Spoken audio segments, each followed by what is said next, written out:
राधा रानी गर्भ से पैदा नहीं हुई थी, अवतरित हुई थी। भगवान अवतरित होते हैं, गर्भ से पैदा नहीं हुई जी। तो माँ कीर्ति और वृषभानु जी उनके पिता हैं, ये बड़े दुखी रहते थे कि कोई संतान नहीं है। तो वृषभानु जी बहुत अमीर थे, राजा थे उस समय वहां के। तो एक दिन माँ कीर्ति सुबह स्नान करने गई, देखा कि यमुना महारानी जिस तरह बह रही है उसके विपरीत में एक कमल का बड़ा फूल बहता हुआ आ रहा है, और वो बहता बहता माँ कीर्ति तक पहुंचा। उसके अंदर प्रकाश था।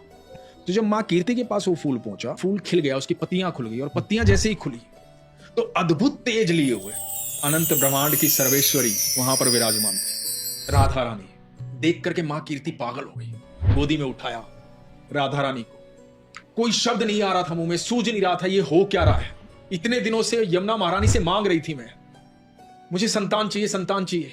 दौड़ी दौड़ी वृषभानु जी के पास गई, सुनो हमें यमुना महारानी ने संतान दी है, ये देखो कौन आया है।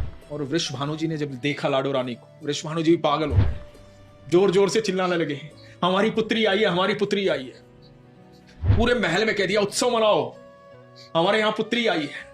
कुछ देर बाद पता लगा कि बच्ची जो है आंखें नहीं खोल रही। थोड़े चिंतित हो गए वृषभानु जी, मां कीर्ति चिंतित हो गई, पल भर के लिए चिंतित हुए। फिर कहा कि कोई बात नहीं, ये जैसी भी है हमारी बच्ची है। वैद्य को बुलाया गया, वैद्य से पूछा गया, वैद्य ने कहा कि आंखें खुली नहीं रही है, ऐसी ही रहेगी। वृषभानु जी ने कहा कि कोई बात, मेरी प्रिय है ये।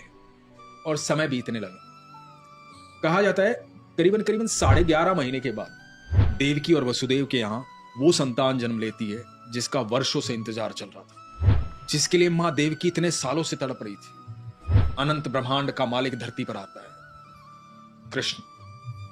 कृष्ण को लेकर के वसुदेव नंद बाबा के घर आते हैं, नंद बाबा को सौंपते हैं। इधर जब नंद बाबा के यहां कृष्ण आ जाते हैं तो नंद बाबा उत्सव मनाते हैं। बड़े उत्सव की तैयारी होती है कि मेरे यहां पुत्र ने जन्म लिया है। तो उस उत्सव में न्योता भेजा जाता है वृषभानु जी को। तो वृषभानु जी और मां कीर्ति अपनी लाडो रानी के साथ उस उत्सव में आते हैं। नंद बाबा सजे हुए हैं, यशोदा मैया सजी हुई है, इधर वृषभानु जी, मां कीर्ति और हाथ में छोटी सी बच्ची, और उधर पालने में झूलते हैं हमारे ठाकुर जी। तो मां कीर्ति की गोदी में छटपटाती है लाडो, नीचे उतरती है, पहली बार धरती पर पैर रखती और अपने घुटनों के बल चलती चलती पालने तक जाती है। और जब पालने तक पहुंचती है, वहां आंखें मूंदे ठाकुर जो लेटे हुए हैं, जब पालने पर लाडो रानी पहुंचती है तो ठाकुर जी की आंखें खुलती हैं। जब ठाकुर जी की आंखें खुलती हैं तो इधर लाडो रानी की आंखें खुलती हैं। तो ठाकुर जी मन ही मन कहते हैं मैं भी तो तड़प रहा था वहां वैकुंठ में यहाँ आने के लिए। तो राधा रानी ने इस धरती पर सबसे पहले किसी को देखा तो वो कृष्ण थे।